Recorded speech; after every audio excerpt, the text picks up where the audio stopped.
Participation on the Washburn Law Journal is a rewarding experience, but it is also very demanding.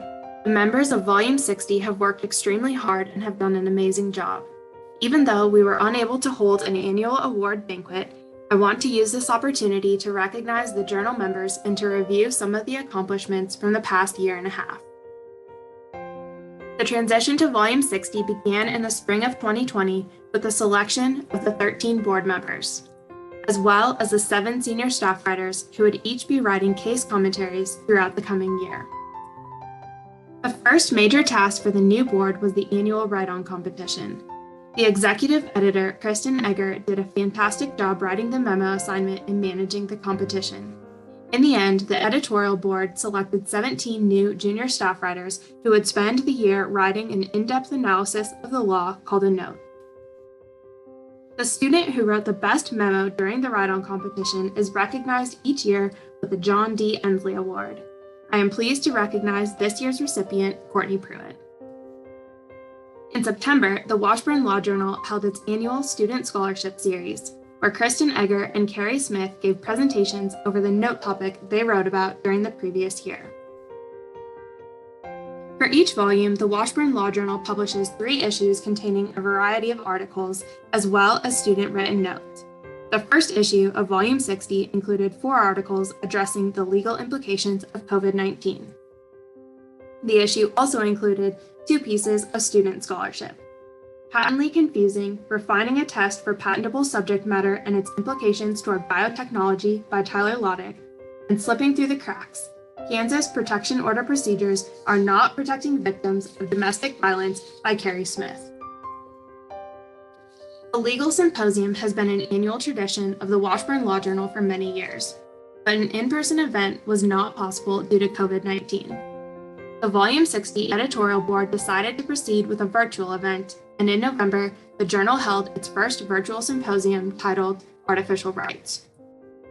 The senior articles editor, Paige Reese, did an amazing job planning the event and coordinating with the speakers. Throughout the course of the event, which included a keynote and 2 panels, 8 speakers presented about the rights and wrongs of artificial intelligence. During the first semester of the school year, the Washburn Law Journal published 4 comments written last year by the previous senior staff writers. The online production editor, Ian Hughes, did a fantastic job formatting the comments for online publication and managing the journal website.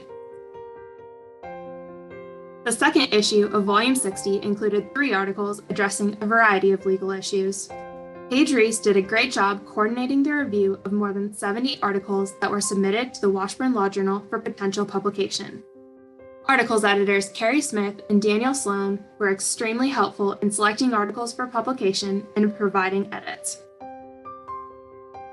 The second issue of Volume 60 also included 3 pieces of student scholarship: Biometrics Employment Guidance, BEG, Best Practices for Employers Begging to Use Biometrics in the Workplace by Emily Arita, Reconsidering the Territorial Scope of Offer to Sell Infringement Within the Patent Act by Tyler Schween, and Smart Contracts, A Leap Forward in Technology and a Step Backward in Law by Daniel Sloan. During their first year on Journal, the junior staff writers select a topic and spend the school year writing an in-depth analysis of the law in that area. The notes editors, Zach Beeler, Lindsay Knight, Tyler Loddick, and Desi Smith did a great job helping the writers narrow their topics, giving guidance on writing the note, and providing edits throughout the year.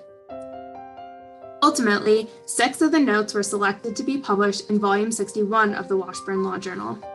A Preponderance of Bias, Why Artificial Intelligence Should Be Qualified Immunity's Fatal Flaw by Andy Davis. Knowledge is Power and Constitutionally Proper by Connor Flaherty. A Proposed Solution to the Kansas Wage Gap, Why Salary History Inquiries Perpetuate Disparate Pay Along Racial and Gender Lines by Lizzie McIntyre.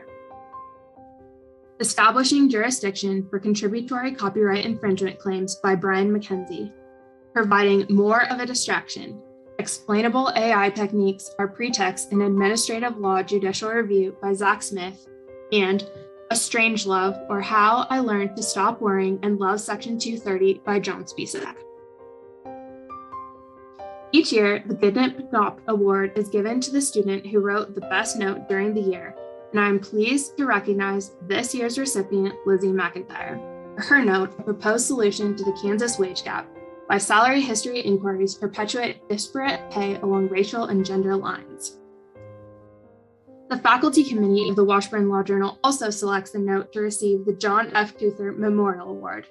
I am pleased to recognize Andy Davis, this year's recipient, for his note titled A Preponderance of Bias, Why Artificial Intelligence Should Be Qualified Immunity's Fatal Flaw. Since 1978, the Kansas-based law firm Folston Deakin has sponsored an annual lecture, and once again, this event was held virtually for the first time. Professor Emerita Nadine Strawson gave the Folston Deakin lecture, speaking about the importance of free speech and how censorship can be counterproductive even when people have the best of intentions.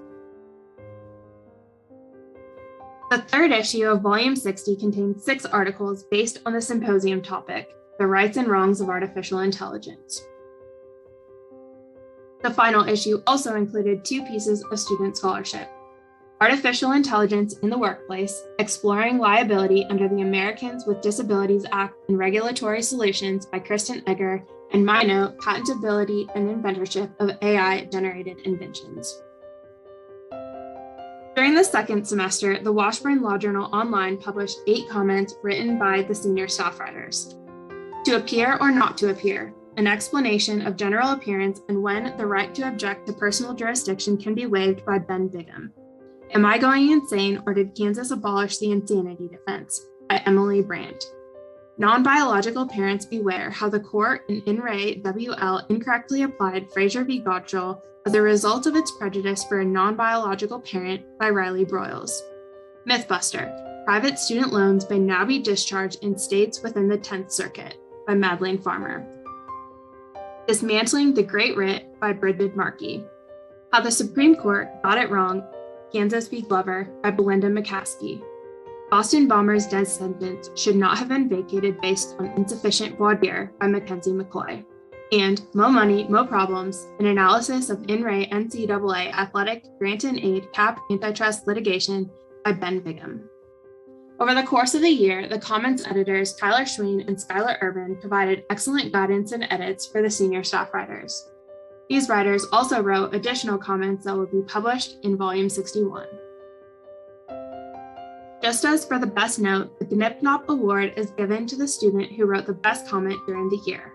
I am pleased to recognize this year's recipient, Riley Broyles, for her comment titled Non-Biological Parents Beware, How the Court in Re WL Incorrectly Applied Fraser v. Gottschall as a result of its prejudice for a non-biological parent. I'm also pleased to recognize the recipient of the John F. Cuther Award for Best Comment, selected by the Journal Faculty Committee. Emily Brandt received this award for her comment titled, Am I Going Insane, or Did Kansas Abolish the Insanity Defense?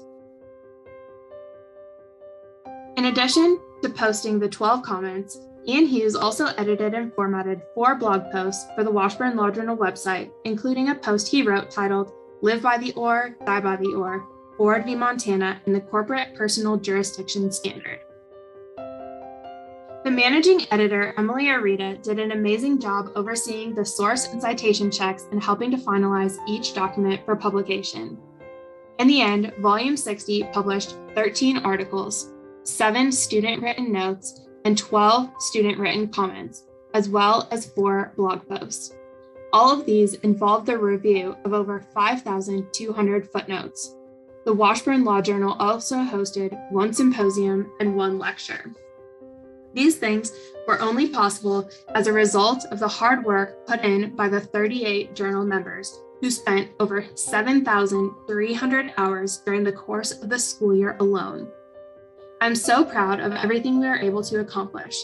It was an honor and a privilege to work with each journal member, and I will always remember and appreciate the experience we shared.